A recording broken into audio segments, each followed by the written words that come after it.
What's happening, guys? So the reason you clicked on this video is because you wanted to find out some ways that you can make money online. But before we get into that, we need to address a huge problem. There's currently a disease that's spreading. No, I'm not talking about that disease. Symptoms of this disease include zero creativity, extreme laziness, Kevin David actually legit copied everything that I teach, and the willingness to outright plagiarize other creators that do work hard with no shame. He talks about this same exact stuff, word for word, that I have been talking about for the past year. And this disease is especially bad when it comes to giving people financial advice. I mean, you'll watch some video on how to make money. We are going to talk about the top 3 paid surveys online. And I can tell you most of the advice out there is awful. So if you're actually foolish enough to try one of these methods, we're in $17.11, divide that by 8 hours of work, and that comes out to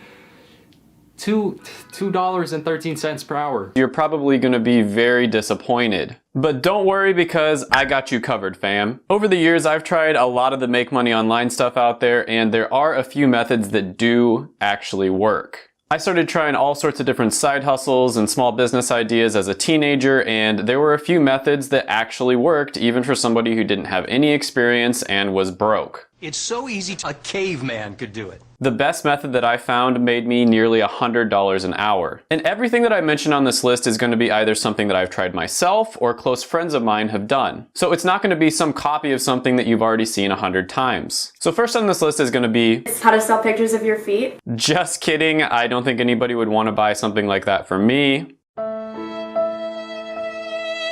But don't forget to smash the like button if you're into that sort of thing, or just smash it anyways because it helps the channel out a lot. Smash.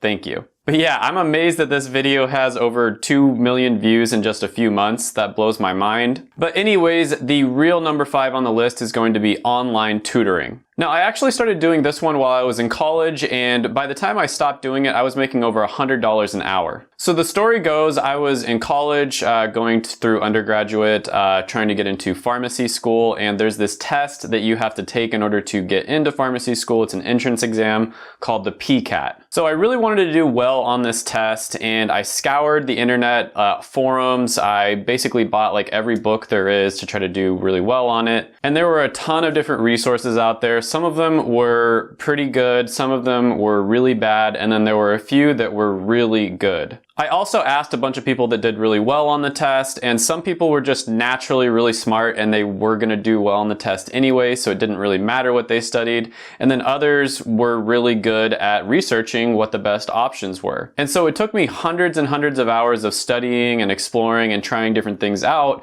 for me to find what the absolute best option was, and this one was so much better than anything else out on the market. It wasn't even funny. And for the 0.01% of my audience that's actually studying pharmacy, it's Dr. Collins' PCAT Prep. Seriously, this guy, Dr. Collins, must have an inside guy that writes the questions or something, because the stuff he told us to study was exactly what was on the PCAT. It was crazy. It was almost like he wrote the test himself. So anyways, I'm not that smart. I'm not one of those students that just naturally does really well on their tests and it really doesn't matter what they study. So I was able to do pretty well on this test because of the fact that I was able to find that really good resource. And so a lot of my friends wanted to know how I did so well on the test, and I shared my secrets with them. After a while, they started telling their friends about it, and it sort of just like spread through all the people who were taking pharmacy in undergrad at the University of Kansas. And so I started charging like $50 an hour or so because so many different people wanted to know how I did so well on the test. Now keep in mind, at this point I had done zero marketing. It was all word of mouth, and people were coming to me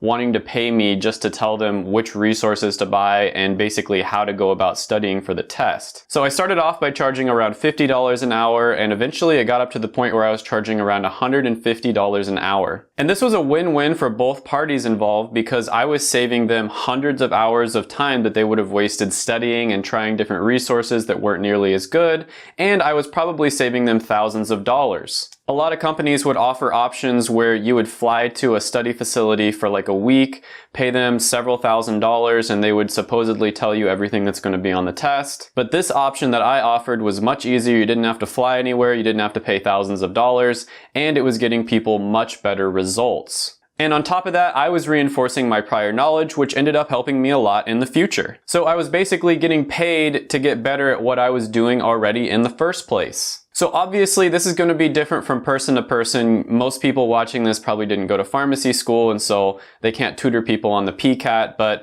a lot of people watching this, maybe you took a big test in high school like the ACT or the SAT and you did really well on that. Or maybe you're just really good at some random subject that a lot of people aren't that good at, like math for instance. The general rule here is the more specific, the better. So a specific thing that you're good at, like a specific test or maybe a specific type of math that you can help people study for, that's probably going to be more profitable for you. For instance, I know medical doctors that charge thousands and thousands of dollars to tutor students on how to get into medical school. The big thing here is to just be creative and think outside the box and think about what you've already spent your time doing and how you could save people a lot of time if they were to just pay you some money in order for you to tell them what the best resources are or how to study for a test. Now, there's a ton of different ways that you can advertise your tutoring services. Really good would be, Facebook Marketplace, Craigslist, online forums are really good as well. You can also join different groups. Like for instance, I joined the undergrad pharmacy society at my school, the University of Kansas. A lot of the time there'll be Facebook groups that are completely dedicated to that subject as well. So you just want to join those groups and just start offering really valuable insights, and people will probably just start naturally reaching out to you. If you want to be a little more aggressive, maybe at the end of a post where you just offer some, valuable insights, you could say, I am offering one-on-one tutoring if you want to reach out to me. You don't want to be too braggy or selly or anything like that, or you might end up getting kicked out of the group. Now, the one downside to this one is it does take up a lot of your time when you're meeting up with people one-on-one, but later on in the video, I'm going to show you how you can basically turn any of these methods a little bit more passive, so you're not exchanging your time for money, you're more exchanging your resources or your knowledge for money, and that way you don't actually have to be there as much to help them. Number 4 on the list is going to be flipping items or online arbitrage. Now, I think a lot of people know about this one a little bit at least. You basically buy an item at a lower price and then you sell it at a higher price. And this can be an amazing side hustle if you have the cash to buy and sell stuff. So one really good tip here is always make sure that they come to you so you don't spend too much time on money or gas. So you always want to make sure that they come to a place near you, so maybe meet at a gas station that's just around the block from you. And this is whether you're buying or selling. It doesn't really matter. Either way, you want them to come to you. The only time that you'd go somewhere is if it's like maybe a really big couch or something that you have to haul, or it's just an incredible deal that you can't pass up. So you want to have an estimated price that you're willing to pay for the item, and then when you get there, you want to negotiate a little bit and try to get the price down. So some items that I've personally had a lot of success with are going to be phones,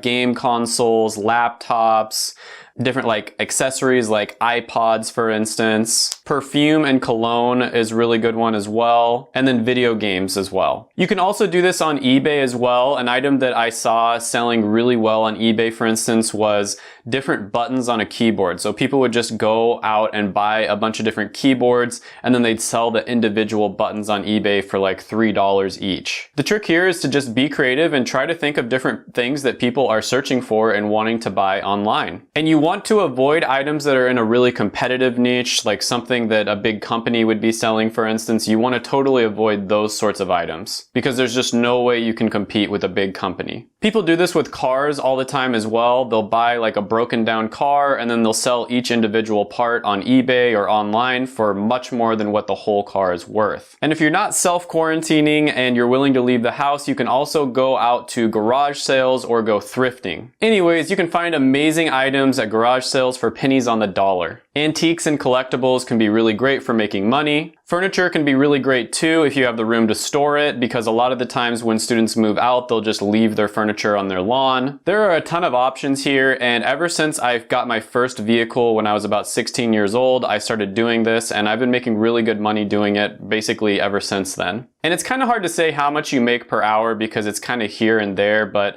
I'd say you probably make well over $50 an hour if you just do it with just the items that are really good sellers. And a really good place to check what items are going for is eBay. You can go to eBay and then look at the completed listings tab, and then you'll get a really good idea of what items are actually buying and selling for on the open market. And then a slightly different approach is if you live in a college town. This is a huge opportunity because, like I said, when students move out at the end of the semester, a lot of them will end up leaving tons of stuff just out on their lawn or right next to a dumpster. And I know it sounds gross, like dumpster diving, but I once found a fully functional flat screen TV right outside of a frat house. When some guy moved out, he just decided to throw his TV away and it worked perfectly fine. Some guy who probably looked like this, and I looked up the price online and it was nearly $800 brand new.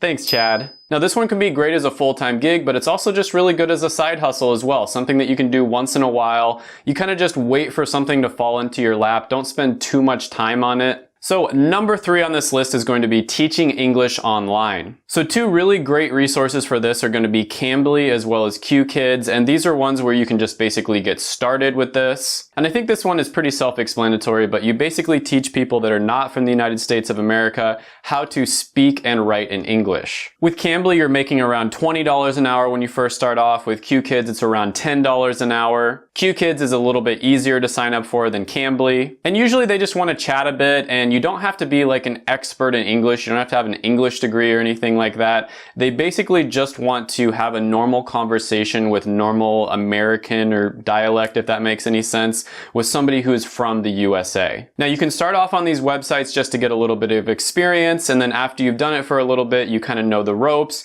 you can go out on your own and charge a lot more. And I had a roommate who basically lost his job and he ended up working a side job on Cambly just to be able to pay the rent and get by. And he actually ended up loving it. He ended up moving to Asia later on and becoming a full-time English tutor. And he would basically just teach rich people's children the nuances of English and help them become more fluent in it so they'd have a better chance of getting into top American schools. And last I heard, he was making over 6 figures doing this, so it's definitely a viable option, and he didn't have any formal training as a tutor or any language degree or anything like that. It was all self-taught. Number 2 on the list is going to be online freelancing. So this is another really great one. Basically, you learn a valuable skill that people are willing to pay you money for it, and you do it on the side at first, but eventually you can turn this into a full-time gig. So many entrepreneurs I know got started doing things like this, and I've even known people who have switched careers just by starting it off as a side gig and then moving into a full-time thing. Now, there are a ton of sites out there where you can use to get started doing this. The most common ones out there are going to be Fiverr and Upwork. Now, of course, there are some skills out there that pay a lot more than others. Bitcoin developers, for instance, which is super random, are making $215 an hour on average, whereas logo designers are not going to make nearly as much. Now, the trick to freelancing is to position yourself as an expert in something extremely niche and specific. You always want to position yourself as a specialist, not a generalist. And this is the biggest mistake I see people making. By far the most common mistake is they will basically say, oh, I can do anything for you. You know, I'm a generalist. I can do anything you want in this realm. Maybe like it's making art, for instance. When you position yourself as a jack of all trades,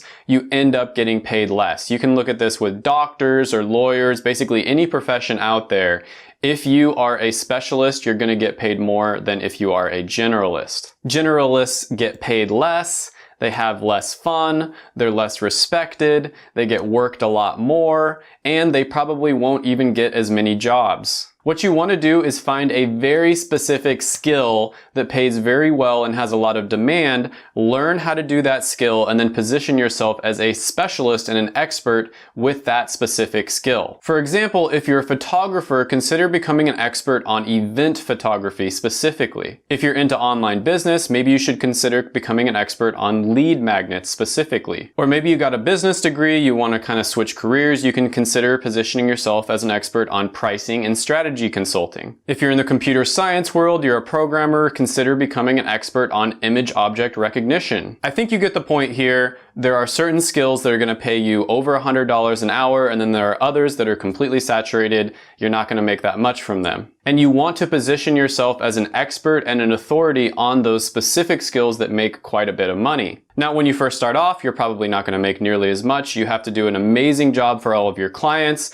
and then you're going to get your name out there, and there's going to be a lot of referrals and word of mouth and all that sort of thing. Now, number one on the list is very similar to freelancing, but in my opinion, it's even better, and that's consulting. Now, there are a lot of similarities here. Just like with freelancing, you're going to want to become an expert or a specialist on something that has a lot of demand and pays very well. Now, with freelancing, you would start off by doing most, if not all of the work yourself. This is what's known as a done-for-you business model. And it's extremely time-consuming and also can make you very tired because it's probably very hard and repetitive work. And so for that reason, it's not quite as good as consulting in my opinion. Now, with consulting, it's more known as a done-with-you business model. And the reason for that is because you would be telling clients how they can do something for themselves. And because of that, it's much more scalable than freelancing because you're not going to be doing most of the work yourself. And with all of the different ones that I've listed, all 5 that are on this video, you want to try to move towards more of a done-with-you business model whenever possible. Now, there are several different ways of doing this. Some consult purely just over the phone, or they consult over a Skype session, and they're charging, over $500 an hour a lot of the time. And then others already have pre-prepared packages where they teach people exactly what they're looking for, and that way you don't have to spend hardly any time at all. So they might make a manual or a video course or a program or something along those lines. And then so the client would study it on their own, and then any questions they're confused with or anything like that, they would either email or call the consultant. This takes up even less time, and so it's even more scalable. Now, a great place to start with this would be on a site like clarity.fm. Nate O'Brien, who's a really cool guy and a fellow YouTuber here in the finance niche, charges almost $17 a minute to consult with people on his clarity.fm. And that comes out to over $1,000 an hour. He consults with people on how to grow their YouTube channel in the finance niche. You see what I mean here? Very, very specific. If he was just consulting with people on how to grow their YouTube channel in general, there's no way he could charge $17 a minute. I've paid several consultants before and I've never had a bad experience. It's been worth every penny. I've also done consulting myself and I plan on doing it a lot more in the future. Now, all of the methods that I mentioned can be scaled by either hiring somebody else to do some of the work for you or by pre-packaging things like I talked about before. You always want to be focused on how you can move towards a done-with-you business model rather than a done-for-you business model. And I highly recommend once you get some experience to do this as much as possible because then you can buy yourself time and freedom. Make sure to watch my videos right here. I made them just for you. Go ahead, smash the like button, hit the subscribe button, ring the little notification bell, and then comment down below any ideas you have on the video or any other videos that I should do. Thank you so much for watching and bye for now.